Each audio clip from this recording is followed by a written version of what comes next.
നമസ്കാരം, എല്ലാവർക്കും പ്രവാസി മലയാളിയിലേക്ക് സ്വാഗതം. 7 സ്വതന്ത്ര എമിറേറ്റുകളുടെ ഫെഡറേഷനാണ് യുണൈറ്റഡ് അറബ് എമിറേറ്റ്സ് അഥവാ UAE. Abu Dhabi, Dubai, Sharjah, Fujairah, Ajman, Umm al Quwain, Ras al Khaimah എന്നിങ്ങനെ 7 എമിറേറ്റുകളാണ് ഫെഡറേഷനിലെ അംഗങ്ങൾ. എമിറേറ്റുകൾ തമ്മിലുള്ള ദൂരം കുറയ്ക്കുകയാണ്. ഇനി അതിവേഗം ഈ 7 എമിറേറ്റുകളിലും യാത്ര ചെയ്യാൻ സാധിക്കും. 7 എമിറേറ്റുകളെയും ബന്ധിപ്പിക്കുന്ന പുതിയ ഫെഡറൽ ഹൈവേ സ്ഥാപിക്കുന്നത് UAEയുടെ പരിഗണനയിലാണ്. ഓരോ എമിറേറ്റിലേക്കും തിരിച്ചുമുള്ള ഗതാഗതം സുഗമമാക്കുന്നതിന്റെ ഭാഗമായാണ് ഈ നടപടി.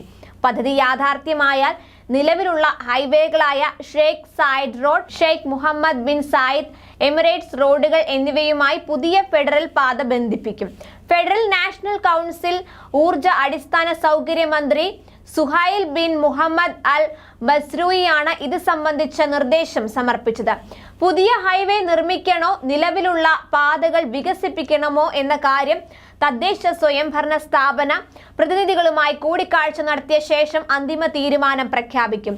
ദുബായിൽ നിന്ന് വടക്കൻ എമിറേറ്റുകളിലേക്കും തിരിച്ചുമുള്ള ഗതാഗതം സുഗമമാക്കാൻ പുതിയ ഹൈവേയിലൂടെ സാധിക്കുമെന്നും മന്ത്രി കൂട്ടിച്ചേർത്തു. മണിക്കൂറിൽ കടന്നുപോകുന്ന വാഹനങ്ങളുടെ എണ്ണവും ഗതാഗത തിരക്കിനുള്ള കാരണവും നിർമ്മിത ബുദ്ധിയുടെ സഹായത്തോടെ 24 മണിക്കൂറും നിരീക്ഷിക്കും. പഠന റിപ്പോർട്ട് ജൂണോടെ സമർപ്പിക്കും. പ്രാദേശിക നഗരസഭയുടെ സഹകരണത്തോടെയാകും പ്രവർത്തനങ്ങൾ. പുതിയ പാത നിലവിൽ വന്നാൽ എമിറേറ്റുകൾ തമ്മിലുള്ള യാത്രാ ദൈർഘ്യവും കുറയും.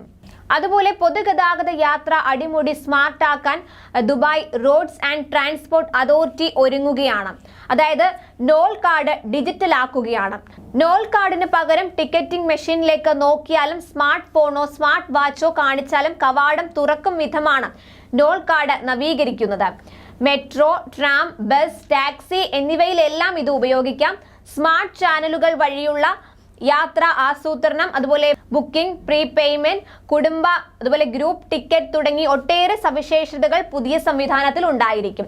സെൻട്രൽ വാലറ്റ് അക്കൗണ്ട് അധിഷ്ഠിത ടിക്കറ്റിംഗ് സംവിധാനത്തിലേക്ക് മാറ്റി കാർഡ് അല്ലെങ്കിൽ ക്യാഷ് രഹിത സ്മാർട്ട് യാത്ര സാധ്യമാക്കുകയാണ് ഇതിലൂടെ ലക്ഷ്യമിടുന്നത്.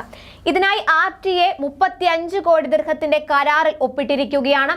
അക്കൗണ്ട് ബാലൻസ്, യാത്ര ചെയ്തതിന്റെ വിവരങ്ങൾ, ഒരു യാത്രയ്ക്കുള്ള ടിക്കറ്റ് തുക, നിരക്ക് കണക്കുകൂട്ടൽ തുടങ്ങിയ കാര്യങ്ങൾ യാത്രക്കാരന് തന്നെ നേരിട്ട് അറിയാവുന്ന സൗകര്യം പുതിയ സംവിധാനത്തിൽ ഉണ്ടാകുമെന്ന് RTA ചെയർമാൻ മത്തർ അൽ തായർ വിശദീകരിച്ചു.